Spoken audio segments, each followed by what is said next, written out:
Ya, untuk acara hari ini adalah acara 1 tahun ya, Dadar Beredar, di mana pas di 1 tahunnya, pas juga deket sama kemarin Bang Babenya juga baru ulang tahun, dan juga deket juga kita baru ditinggal sama Bang Babe, mungkin sekitar beberapa bulanan ke belakang kemarin.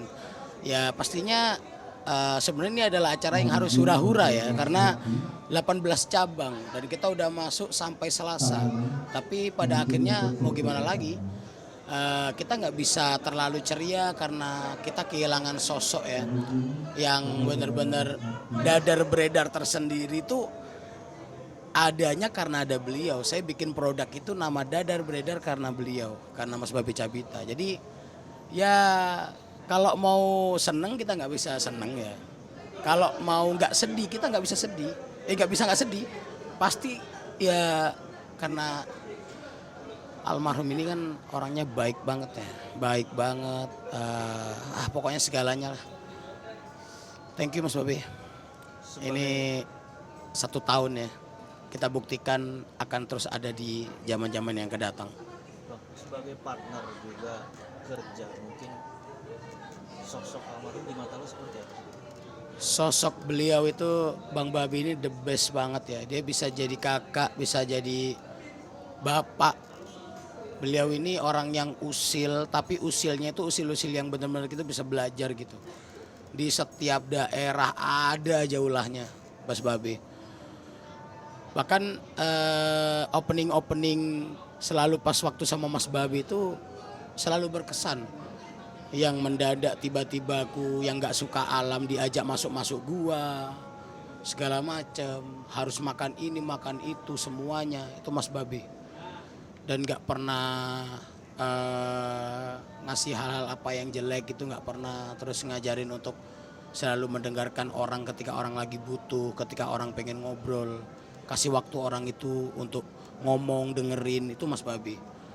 Dan ya pada akhirnya di 16 cabang saya ditinggal, dan 17, 18 dan yang sampai seterusnya saya akan sendirian bersama Mbak Fati dan anak-anaknya gitu. Nyangka nggak sih mungkin Gak nyangka, secepat ini, dan gak nyangka. berapa lama lo kenal dengan beliau? Saya nggak nyangka, saya baru kenal beliau sekitar 2 tahunan, 2 tahun, nggak nyangka. Dan jujur beliau itu termasuk orang yang menutupi sakitnya. Jadi tahu-tahu ketika dia udah sakit parah dan sampai dari pengobatan itu kayak udah nggak bisa karena ini udah parah segala macam, itu aku baru tahu. Dan dari 15 hari setelah dokter menyatakan bahwa ini sakitnya udah sangat parah, dan disitulah aku baru tahu Mas Babi separah itu sakitnya. Salut nggak sih Bang, mungkin teman-teman tadi mengatakan ini sebuah legacy juga untuk anak istrinya ketika peninggalan beliau. Sangat sangat bangga, sangat-sangat bangga, sangat-sangat benar-benar beliau ini adalah panutan menurutku.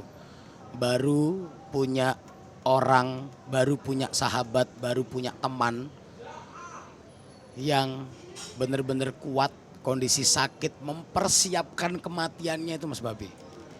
Sampai dia itu minta pengubahan perjanjian menjadi ahli waris untuk dadar beredar. Itu Dilakukan sebelum dia nggak ada.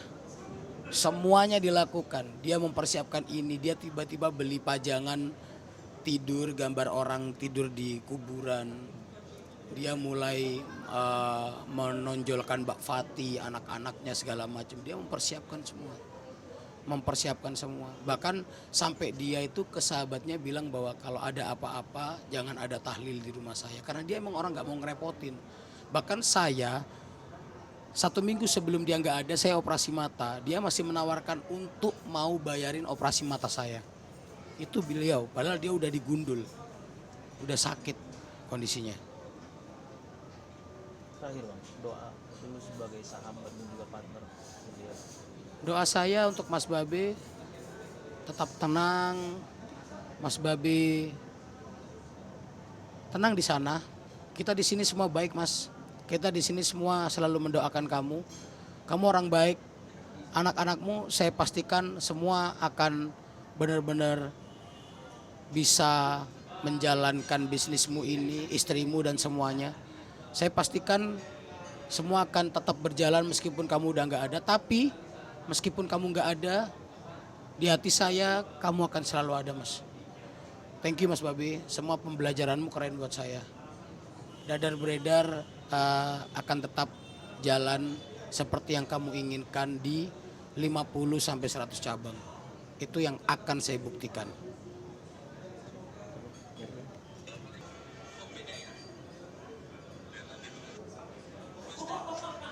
Jangan sahabat lur, respon lu dari video tadi dan mungkin flashback kejadian yang lu tahu itu seperti apa? Oke, 3, 2, 1. Gimana bang respon lu? Terkait tentang pemukulan anjing di salah satu mall ya, itu menurut saya itu adalah sebuah respon yang menurut aku sangat berlebihan ya, sangat berlebihan karena alasan si security-nya adalah untuk menyelamatkan kucingnya, tapi alasan yang lain di up karena memang posisinya tidak dibenarkan untuk memukul anjing seperti itu. Tapi dalam konteks ini saya melihat yang kasihan adalah security-nya karena sampai kegaduhan ini pada akhirnya security-nya sampai diberhentikan kalau nggak salah. Kalau diberhentikan keluarganya makan apa, ya kan? Terus kalau toh memang untuk menyelamatkan kucing itu, anjing kalau udah mau menyerang jangankan kucing, anak kecil pun kalau udah diserang memang anjingnya harus dipukul. Itu dia bisa berhenti bisa enggak seperti itu. Tergantung majikannya yang lagi bawa gitu.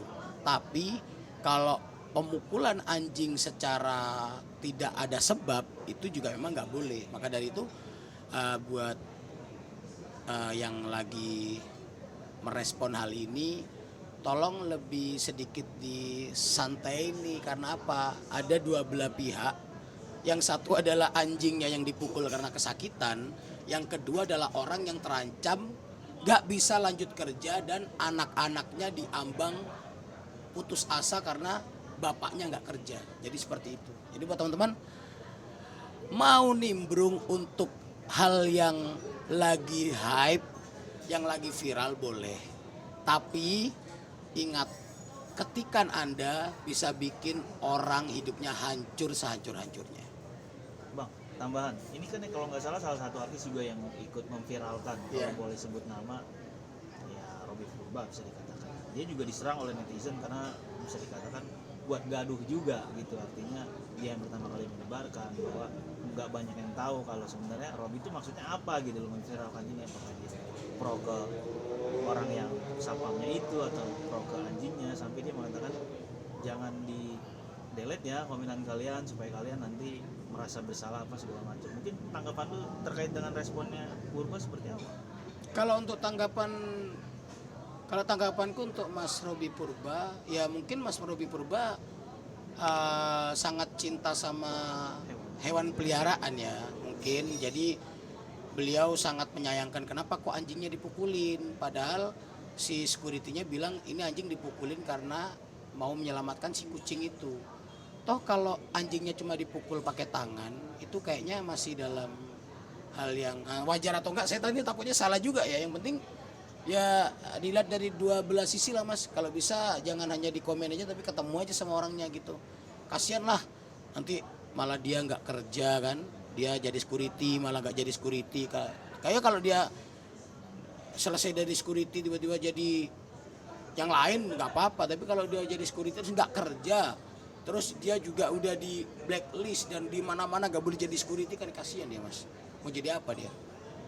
Terakhir bang, tambahan, kayak jadi serba salah nggak sih bang ketika mungkin banyak netizen kita yang dikit-dikit komen, padahal maksud orang yang posting juga sebetulnya nggak seperti itu gitu loh. Mungkin ada pelajaran yang bisa diambil.